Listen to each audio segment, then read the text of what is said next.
सो JEE advance का 2022 paper one का first question था। Two spherical stars A and B have densities rho A and rho B respectively. A and B have same radius and their masses Ma and Mb are related by Mb equal to Ma। ठीक है, तो पहले इसको लिख लेते हैं। दो spheres है A और B।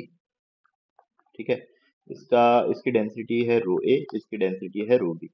ठीक है, इसका मास एम ए है, इसका मास है एम बी।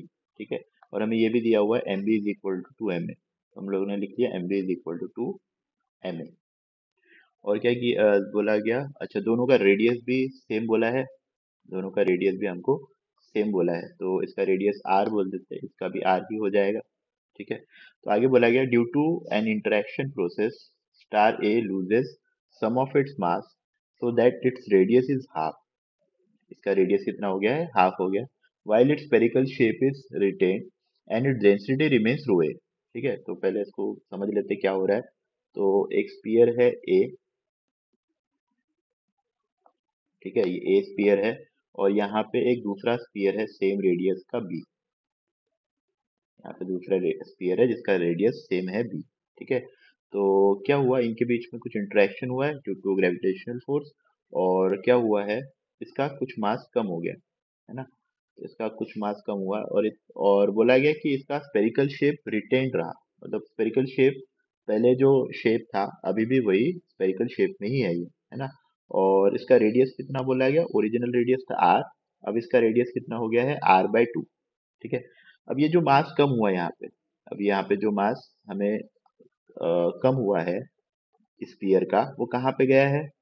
ठीक है, अब वो बोला गया कि स्पीयर पे जाके बैठ गया, तो स्पीयर पे आके वो मास बैठ गया है।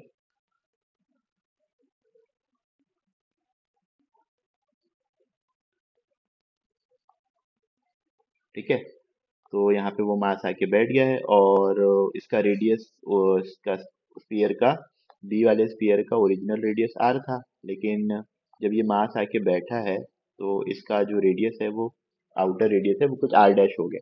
ठीक है, तो और क्या बोला गया कि इसकी डेंसिटी, जो मास यहाँ पे बैठा है, ये वाला जो मास है, ठीक है, इसकी डेंसिटी जो पहले थी वही है, मतलब जो डेंसिटी पहले कितनी थी रो ए, तो अभी भी डेंसिटी कितनी है, रो ए ही है। ठीक है, और ठीक है, और बोला गया densities V B and V A, V and V B are the escape velocity from A and B after the interaction process। The ratio of V B by V A equal to some कुछ दिया हुआ है, उसमें से N की value निकालनी है ना। तो पहले तो एस्केप वेलोसिटी का फॉर्मूला क्या आता है। एस्केप वेलोसिटी होती क्या है, तो वेलोसिटी रिक्वायर्ड, जैसे कोई एक ऑब्जेक्ट है ना, या कोई प्लेनेट है, तो उसमें से अगर हम लोग को कोई ऑब्जेक्ट को अर्थ प्लेनेट की ग्रेविटेशनल फील्ड से बाहर निकालना है ना, तो उसको जितनी वेलोसिटी देनी पड़ेगी उसको हम लोग बोलते हैं एस्केप वेलोसिटी। और एस्केप वेलोसिटी का फॉर्मूला होता है under root of G M by R, जहाँ पे एम होता है उसका मास और आर होता है उसका रेडियस। ठीक है, तो हमें मास चाहिए और हमें क्या चाहिए, रेडियस चाहिए। ठीक है, अब देखते हैं क्या होता है यहाँ पे। पहले अभी इसको मिटा देते हैं, आगे हम लोग ये फॉर्मूला वापस से लिखने वाले हैं। ठीक है, तो अगर मैं ए की बात करूँ फॉर ए, ठीक है, तो ए की जो डेंसिटी है वो है रो ए, है ना, तो रो ए इक्वल टू कितना लिखूंगा, उसका एम ए, मतलब उसका मास एम ए और डिवाइडेड बाय उसका वॉल्यूम 4/3 पाई आर क्यू। ठीक है, अब जो इंटरेक्शन प्रोसेस होने के बाद मान लेते हैं कि उसका मास कितना हो गया एम डैश, है ना, एम ए का मास कितना हो गया एम डैश। अब उसका, हमको ये बोला गया कि उसका रेडियस आधा हो गया। ठीक है, तो उसका वॉल्यूम कितना हो जाएगा 4/3 पाई R/2 का क्यूब, लेकिन डेंसिटी तो सेम रहेगी, तो है ना, डेंसिटी सेम रहेगी, तो मास डिवाइडेड बाय वॉल्यूम वापस से रोए ही आना चाहिए। ठीक है, अब इसको अगर हम लोग सॉल्व करें तो हम यहाँ पे देख सकते हैं कि भाई 4/3 पाई कैंसिल होता है, आर क्यूब के साथ कैंसिल हो जाएगा। ठीक है, तो इसको सॉल्व करते हैं तो यहाँ से हमारे पास M dash is equal to M A divided by, अब ये 2 का क्यूब 8 हो गया, 8 ऊपर चला जाएगा, फिर इसके बाद ये इसके नीचे चला जाएगा, तो एम ए डिवाइडेड बाय 8। ठीक है, तो इतना मास ए का अभी बचा है। ठीक है, तो कितना मास गया, है ना। तो मास लॉस्ट बाय ए कितना लिखेंगे, ओरिजिनल मास में से अभी जो बचा है, ठीक है, कितना हुआ यहाँ पे 7 ma डिवाइडेड बाय 8, ठीक है। चलिए ये हो गया। फिर उसके बाद चलते हैं बी की तरफ। तो फॉर बी, तो बी में क्या हुआ कि भाई यहाँ पे मास बैठ गया है और इसकी डेंसिटी रो ए ही है ना, और उसका आउटर रेडियस हमें नहीं पता, ठीक है।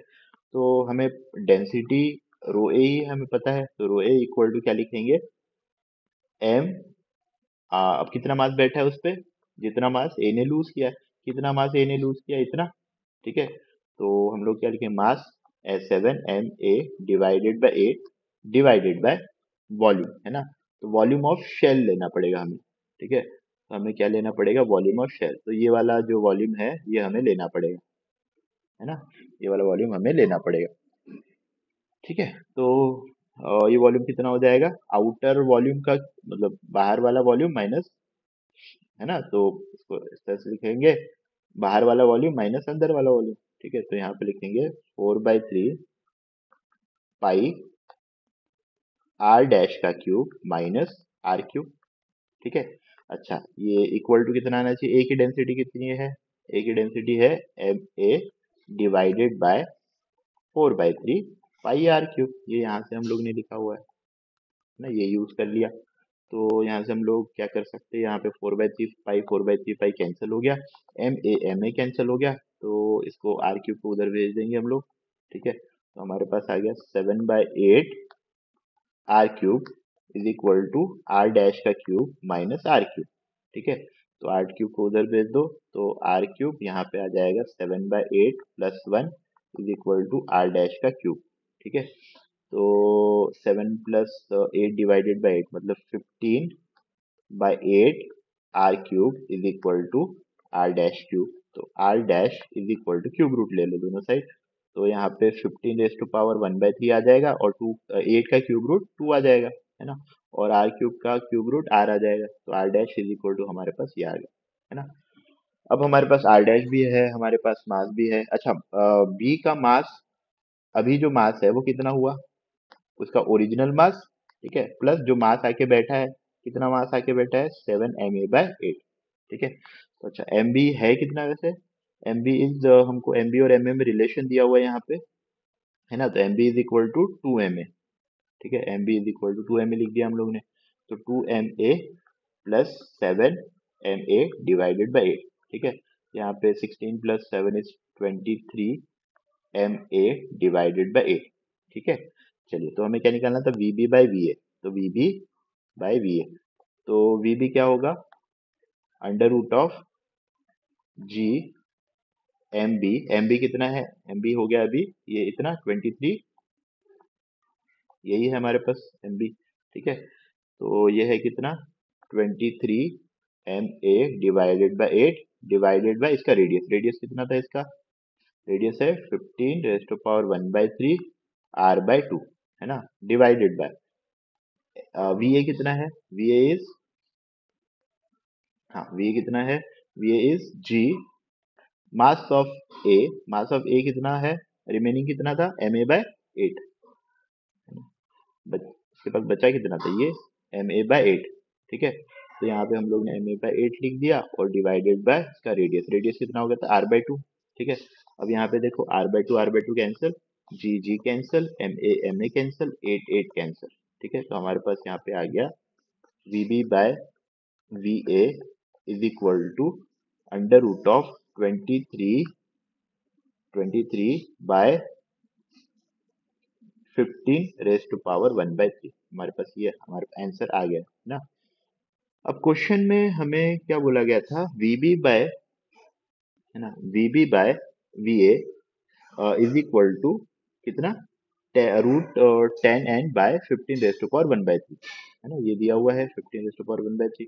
तो इसका ये मतलब है कि भाई 23 जो है वो किसके जगह पे लिखा हुआ है, 23 किसके जगह पे लिखा हुआ है, 10n की जगह पे लिखा हुआ है। n की वैल्यू हमें निकालनी थी, तो n की वैल्यू कितनी आ जाएगी 2.3। Thank you.